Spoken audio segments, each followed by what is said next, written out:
Hi sewing friends, this is Karina from Lifting Pins and Needles. Welcome to my channel. I am filming again on the same day, and that's why you might see this dress in another video. And this is just my parents' house in the south of Chile. I have been super happy here. I've been spending a lot of time with my parents. I've also had the opportunity to start working. So anything that you're seeing on the channel is not actually like current as of like I filmed today, I edited and I uploaded. It's all been super planned out so that there is content coming up while I'm working and not sewing and all that stuff. Okay, so I wanted to make the Harrison shirt by Cashmerette for a while. I bought the pattern a few months ago when they had a sale, and I will pop some pictures here of the shirt.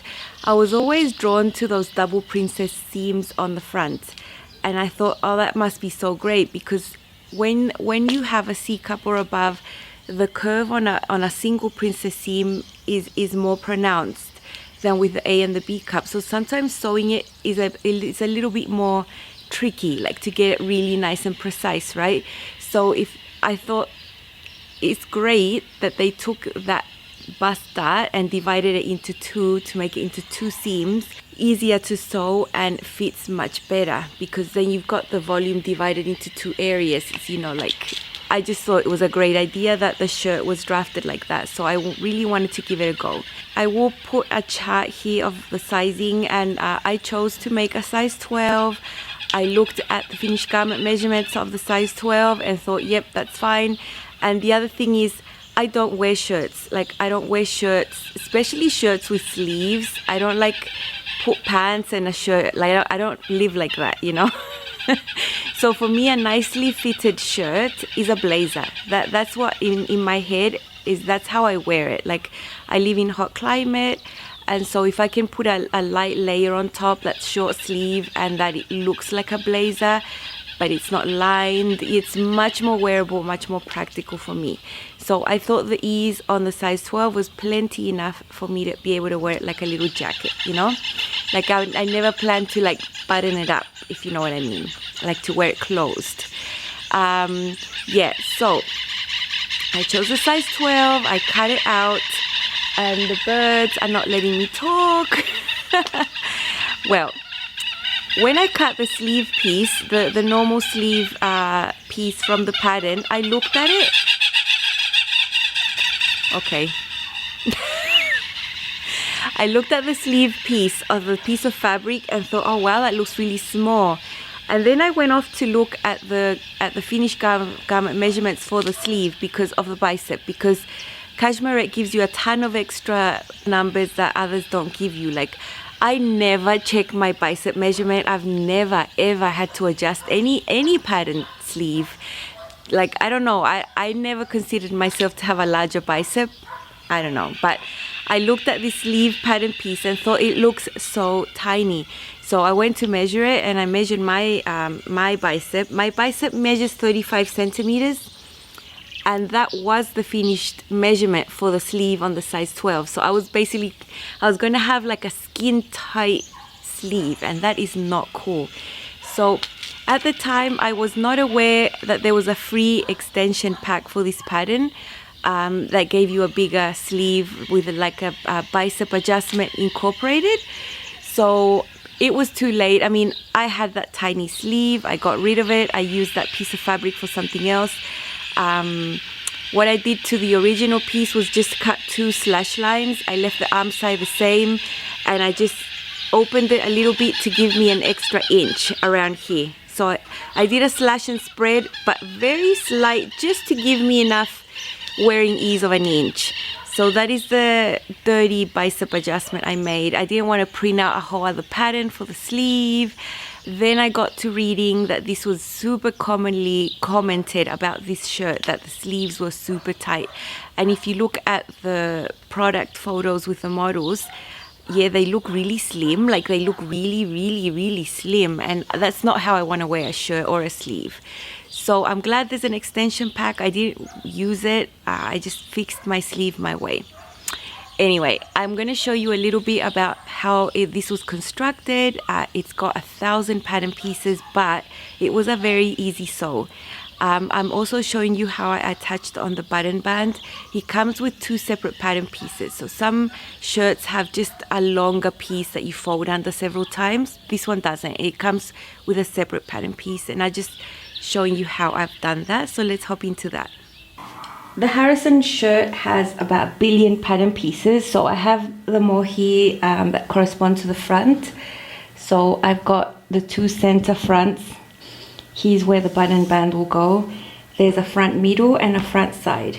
So there's 2 princess seams to make up one of the sides of the front. So when there's so many pattern pieces, as soon as I cut out and label with chalk, like I'm very basic for labeling, I just put front middle, front side. I put a pin and I unite them immediately as soon as I cut them out, because then I don't have to be thinking. When it's time to do the sewing, it's all ready, you know, so I can just sew those together. The first steps I always do with a shirt is finish the collar. It's fiddly, it's, you know, it has to be nice and precise. So it's the first thing I do. So that's already done. The collar there has already been top stitched on the top with a 1/4 inch seam allowance, and the collar stand is there ready to be put onto the shirt once I've constructed it a little bit more. This is the back part of the Harrison shirt. It has a middle piece that was cut on the fold.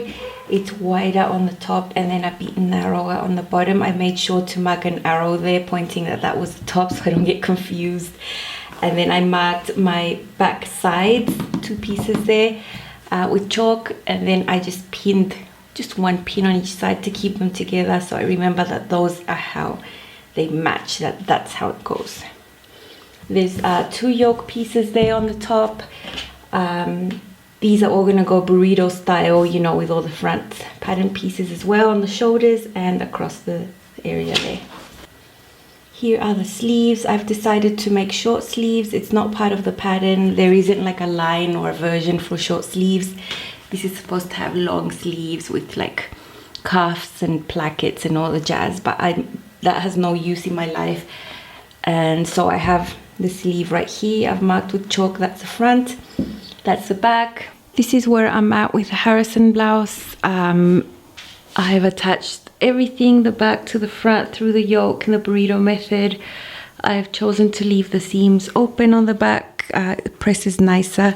I have done the hems by hand. There inside you can see the 2 princess seams. Those I serged together. Now I should have graded out to a 14 at the hips. Quick fix, little slits there. Yeah, I should have done that. Now I have the button band sort of pinned on there. It's a whole separate pattern piece that's been interfaced, and I'm going to sew that and then fold it in and sew it again, and then attach the collar and then the sleeves. I counted the pattern pieces. I think there are 19 pattern pieces, but it's been a very quick sew and the fit is amazing. I'm going to show you how I'm doing the button band. You already saw that I pinned it on to the right side of the blouse. Now I've turned it around and folded it inwards. And you saw I'd already done the hem. So at the bottom of that band, I have that stitch line there that I'm going to flip. You're going to see how I flip that under. And that is going to finish the bottom of the band. It's a little bit fiddly. It got a little bit thick with all the layers. I did trim inside there to make it less bulky, but that is basically how it's going to be finished. You see everything's nice and clean. So on the top I've placed my pins and I'm going to start sewing with my edge foot. I'm going to stitch right on the edge.